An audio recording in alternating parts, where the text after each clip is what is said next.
What's going on, guys? Your boy the Cash Critic, and welcome back to another PUBG video where we're just gonna go ahead and take a deep dive into PUBG's 26.1 patch notes. We're gonna highlight some of the most important key features here. I'm also gonna link the actual patch notes in the description down below, so be sure to select that if you want to go through all of the information, as we're not going to be going through every single piece of segment, just some highlighted areas here.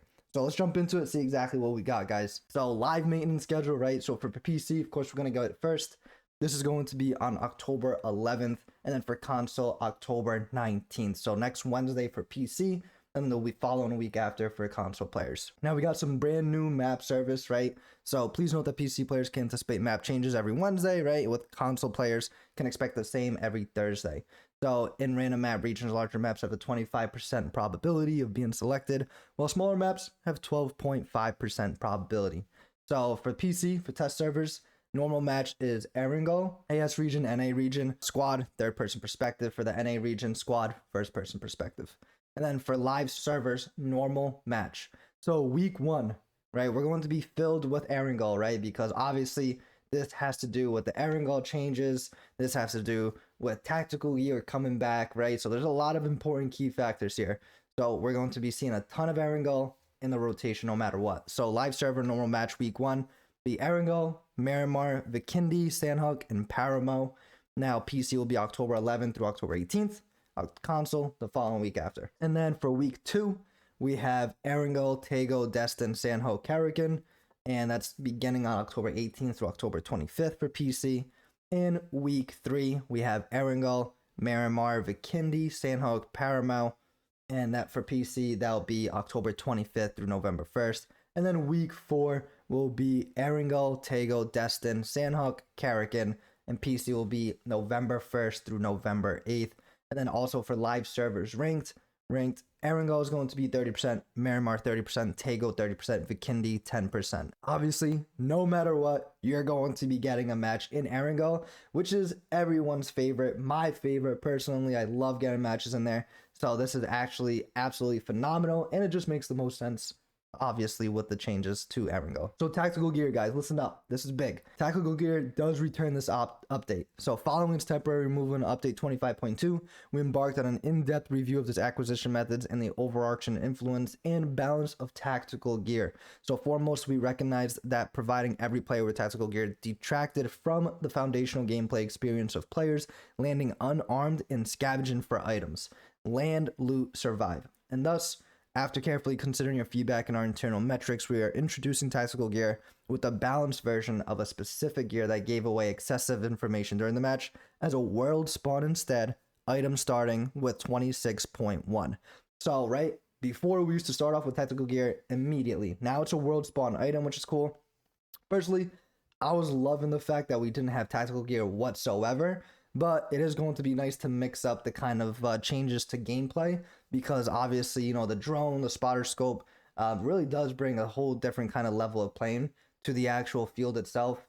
So maybe this will actually go ahead and, you know, accomplish that for a lot of players. But let me know your thoughts in the comments down below. I'm not the biggest fan of tactical gear, but I do see why it could be actually beneficial to the game itself for being a world spawn instead. General changes, you can see tactical gear will now drop world spawn individually throughout the map.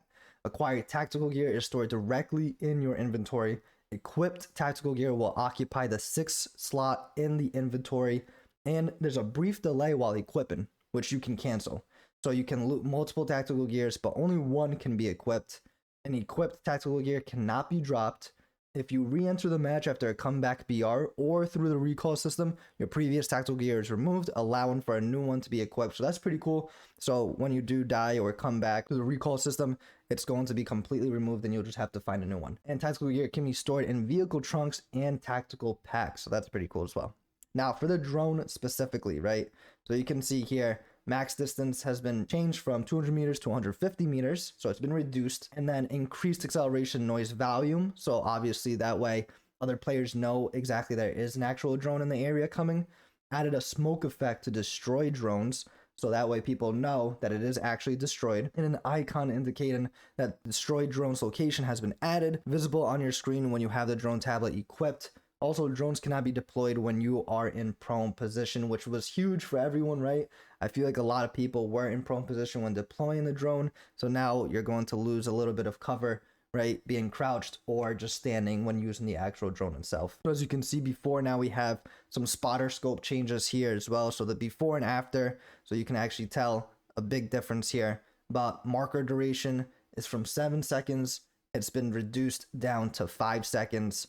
Marking enemies concealed by smoke is no longer possible, which is absolutely massive, right? That was a huge exploit in the game where for some reason the spotter scope can mark people in the actual smoke, which made zero sense because that is what smoke grenades are for. So I had no idea why they allowed that in the first place. So it's nice to see them actually take that away.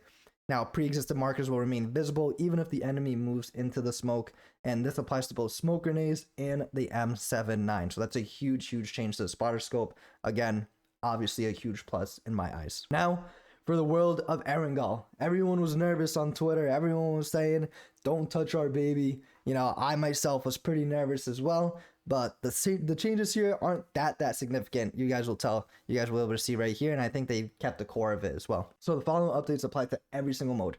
So area modifications. We have enhanced areas near the center of Erangel map that are less frequently explored by players.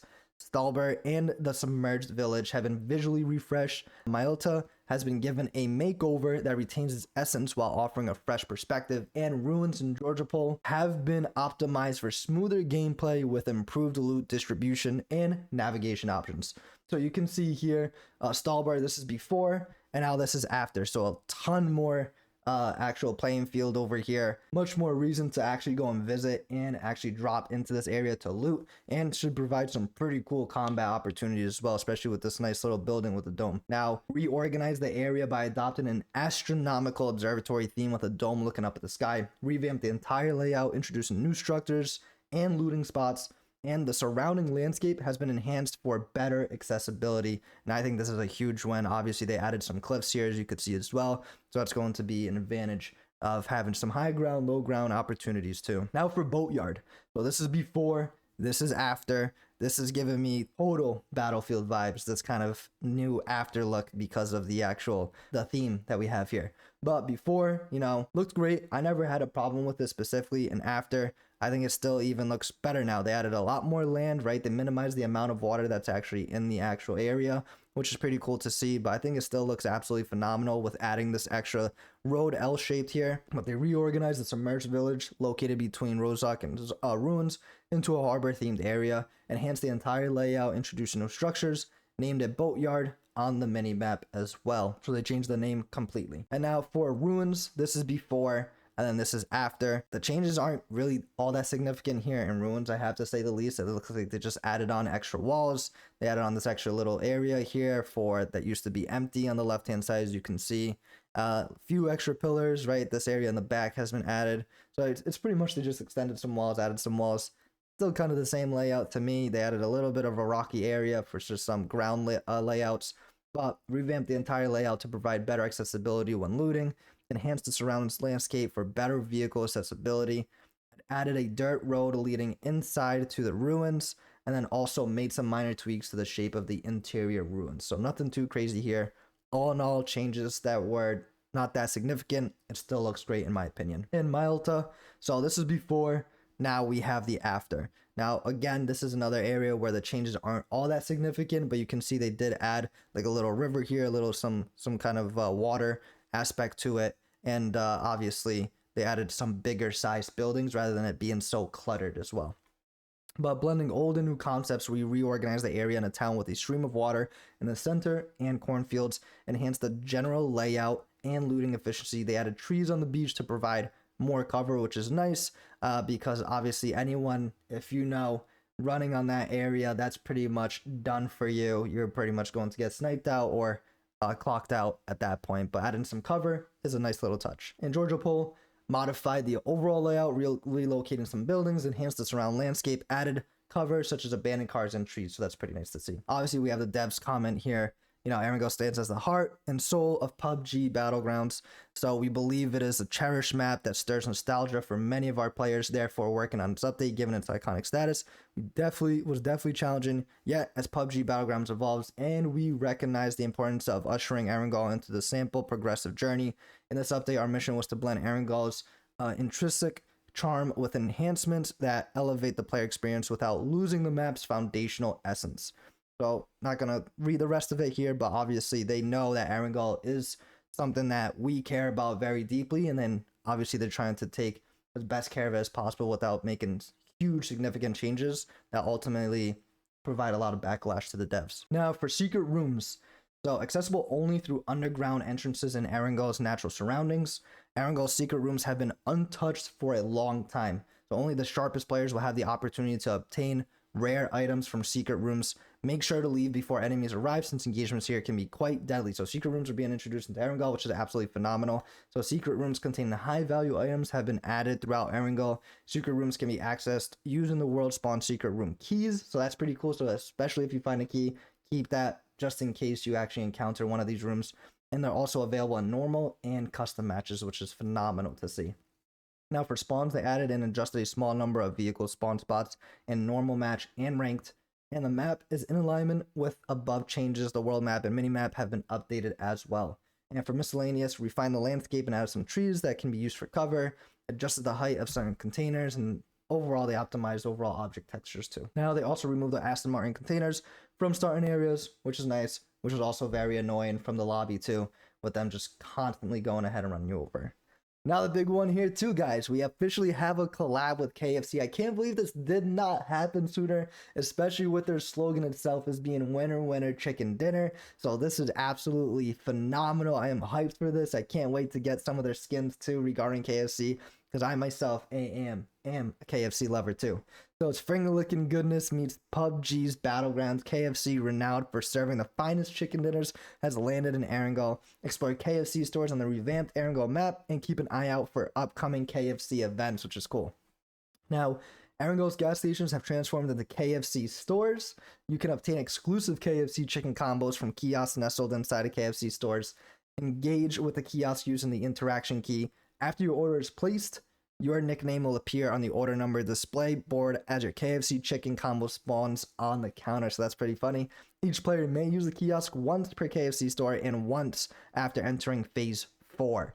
So as you can see here, pick up, it will show your name. So here's the kiosk, the actual board itself, and the actual food getting provided to you. So you can earn the following items from the KFC chicken combo. So KFC chicken bucket functions like the first aid kit and showcases your character savoring the chicken leg when consumed. So that's pretty cool. So chicken buckets are first aid kits. KFC secret recipe fries functions like bandages and showcases your character enjoying the fries when consumed. So fries are bandages. And then the KFC drink functions like an energy drink, which makes complete sense. So chicken bucket, first aid kit, secret fries, bandages, drink is the energy drink. Now, the KFC stores in Erangel are available for 1 month in total, so better jump into it. Obviously, everyone has to experience this. KFC billboards have been added to Erangel, Miramar, Sandhawk, and Bikini, and KFC banners have been added to starting planes for Erangel, Miramar, Sandhawk, Bikini, Carrigan, Tago, and Destin. So that's absolutely sick to see as well. And look, you can see here the bucket itself, the fries, and the actual drink itself being the energy drink. I wish it had some kind of KFC logo on here. Maybe it does, maybe it's on the other side, but it would have been nice to actually see that. But that's really, really cool. And just for some gameplay changes, the thermal 4x scope is actually no longer going to be a world spawn. Instead, spawn in certain areas such as care packages, secret rooms, lab camps, and supply drops, which makes complete sense, especially when it came to Bikini too, right, guys? You know, this was a big thing that we wanted to see change, and for it to be in care packages, secret rooms, lab camps, and supply drops is a huge win. So since its introduction, the thermal 4x scope capable of detecting enemies hidden in smoke, darkness, and foliage has been demonstrating impressive efficiency.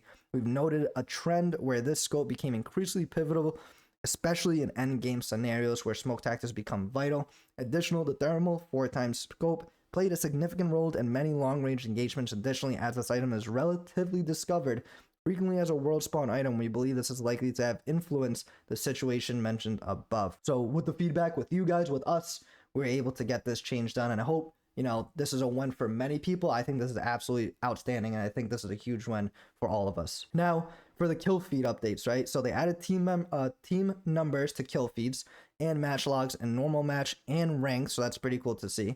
So team numbers are also displayed in replay and observer spectator modes, but not in streamer mode, and also applies to normal match, ranked, intense battle royale, and custom matches mode. Now also displayed regardless of whether the clan name is present or not. And it's also not displayed on the system message shown in the center of the screen. So those are some pretty cool changes there.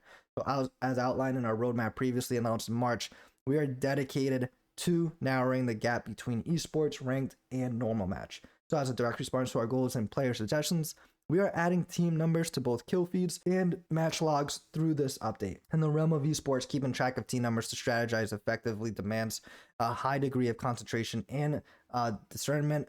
However, there's also one of the exhilarating aspects of PUBG. Even for players who may not yet feel entirely confident in combat, the inclusion of team numbers enables them to contribute to their team's success. With this update, our aim is to encourage more intricate and collaborative teamwork among other players. So I think this is actually a huge win. This is actually great. It's going to show the team who's actually going ahead and participating, who's putting out the damage, who's getting the kills, and it's just going to encourage other people in the actual team itself to try to get incorporated into the combat as much as possible. And this is really just going to help you overall with your own actual progression through PUBG itself too. All right, so now for ranked season 26, I'm not going to go over anything that has to do particularly to ranked. Like I said, guys, it's in the description down below, so just click on the link and let me know your thoughts from it.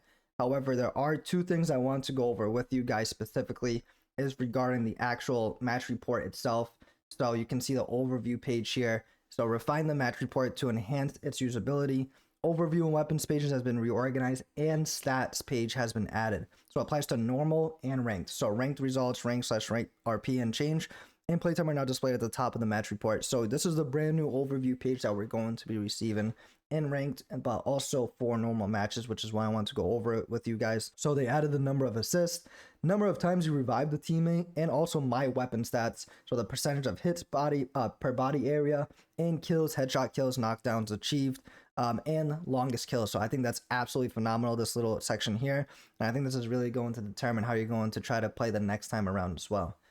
They also went ahead and added this weapons page here. So you can see here this completely revamped and added additional information for each weapon. So kills, headshot kills, knockdowns, knockdowns achieved, longest kills, percentage of hits per body area, damage dealt per body area as well. So I think this is going to be huge, and this is something that I've been wanting to see for a long time, so I'm glad that they actually went ahead and incorporated this as well.